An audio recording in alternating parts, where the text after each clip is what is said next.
بسم اللہ الرحمن الرحیم۔ تازہ ترین رپورٹ کے مطابق جاپانیوں کا اس وقت جو اوور آل آئی کیو ہے وہ 112.30 ہے۔ اب سوال یہ ہے کہ اتنا اچھا آئی کیو پوری قوم کا جو اوور آل آئی کیو ہے تو یہ بڑی اچھی بات ہے اور بہت ہی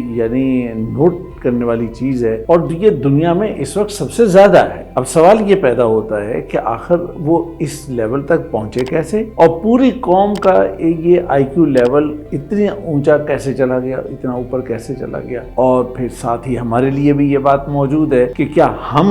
یہ اس آئی کیو پہ نہیں پہنچ سکتے؟ کیا ہماری قوم جو ہے وہ کسی سے پیچھے ہے؟ کیا ہمارے نوجوان جو ہیں ان کے اندر کس چیز کی کمی اور لیکنگ ہے کہ جس کی وجہ سے وہ آگے نہیں بڑھ سکتے؟ تو میرے عزیزوں، بڑی سمپل سی بات ہے، میں وہ 4 چیزیں آپ کو بتاتا ہوں کہ جس کی وجہ سے کسی قوم کا آئی کیو، اوور آل آئی کیو جو ہے وہ اوپر چلا جاتا ہے اور کسی قوم کا اوور آل آئی کیو نیچے چلا جاتا ہے۔ سب سے پہلی اور بنیادی چیز، جاپانی قوم اپنے استاد کی رسپیکٹ کرتی ہے۔ ان کی رسپیکٹ ان کے ہر جگہ پہ انہیں نظر آئے گی۔ وہ استاد، وہ اسکول میں ہو، کالج میں ہو، یونیورسٹی میں ہو، یا کسی جگہ پہ ہو، یا اسکول کالج سے باہر ہو، وہ ہر جگہ استاد ہی ہوتا ہے۔ وہ ہر جگہ استاد نظر آتا ہے، وہ ہر جگہ استاد ہی محسوس ہوتا ہے۔ وہ ہر کسی بھی جگہ بچے کو ملے گا تو استاد کی طرح اس کو ڈیل کرے گا، استاد کی طرح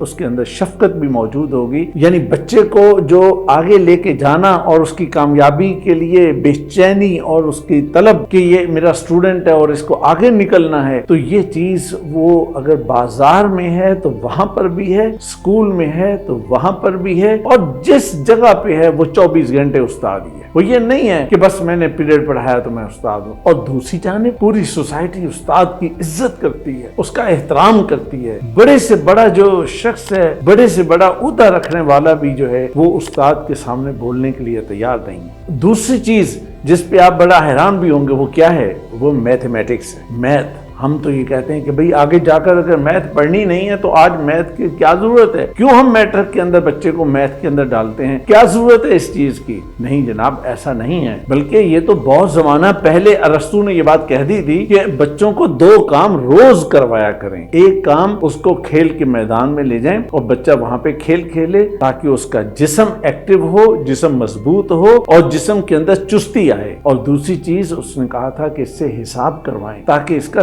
دماغ ایکٹیو ہو، دماغ میں چستی آئے اور دماغ مضبوط ہو جائے اور چیزوں کو سمجھنے والا ہو، چیزوں کو جاننے والا ہو۔ تو لہذا دوسری چیز جو جاپانیوں نے بھی سیکھی اور اس پہ عمل کیا اور جو ان کے آئی کیو کو آگے لے کے جانے کا ایک بڑا ذریعہ بنا، لہذا میں یہ سمجھتا ہوں کہ ہمیں بھی کہ آگے جا کے بایولوجی پڑھنی ہے، ڈاکٹر بننا ہے، کسی چیز کو جو مرضی کرنا ہے، لیکن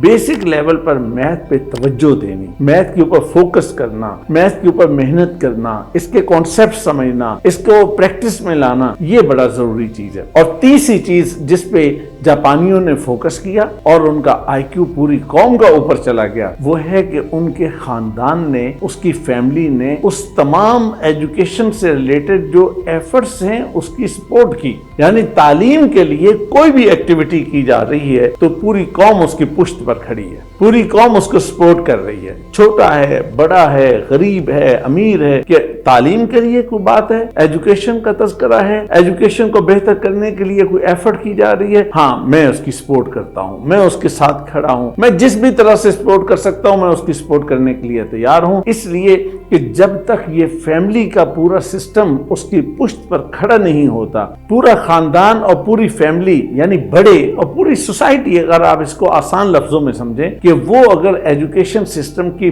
پشت پر کھڑی نہ ہو اور اس کے اندر ایمانداری ہے، اس کے اندر دیانتداری ہے کہ جناب بچے کے ساتھ کسی قسم کی نہ زیادتی ہے، نہ بچے کے ساتھ کوئی اور پہلو ہے، بچے کے ساتھ جو اخلاقی پہلو ہیں بڑے صاف ستھرے، بڑے اچھے، ان کو ایک تربیت کا، ایک اس کی اخلاقی اعتبار سے اس کو ایک اچھا انسان بنانے کا جو ایفرٹ ہے اس کی سپورٹ کرنا اور اس کے پشت پر کھڑے ہونا، یہ تیسرا کام ہے جو جاپانیوں نے بھی کیا، اور یہ کوئی بھی کرے گا تو اس کا آئی کیو اوپر ہی جائے گا۔ اور چوتھی اور آخری چیز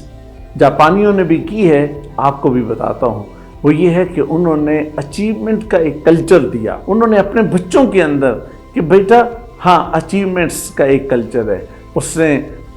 سپیچ میں اچیومنٹ کر لی، ایکڈیمکس میں اچیومنٹ کر لی، اس نے کھیل میں اچیومنٹ کر لی، اس نے صفائی میں اچیومنٹ کر لی، اس نے دوسروں کی مدد میں اچیومنٹ کر لی، اس کی ہیلپ میں اچیومنٹ کی، اس کی شیئرنگ میں اچیومنٹ ہوئی، اس کی فلانی چیز میں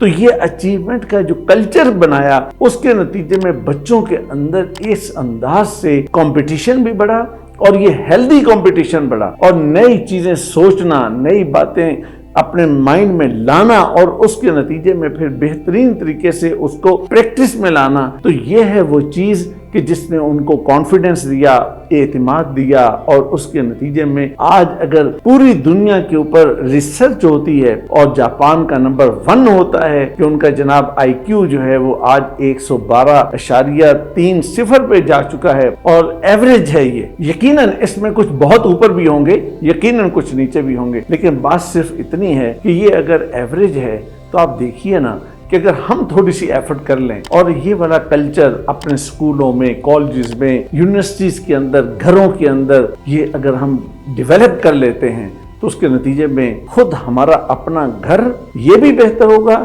سوسائٹی بھی بہتر ہوگی، اور یہ ملک پاکستان بھی بہت آگے نکلے گا۔ خوش رہیے، شاد رہیے، آباد رہیے۔ آج کے لیے اتنا ہی، بہت شکریہ۔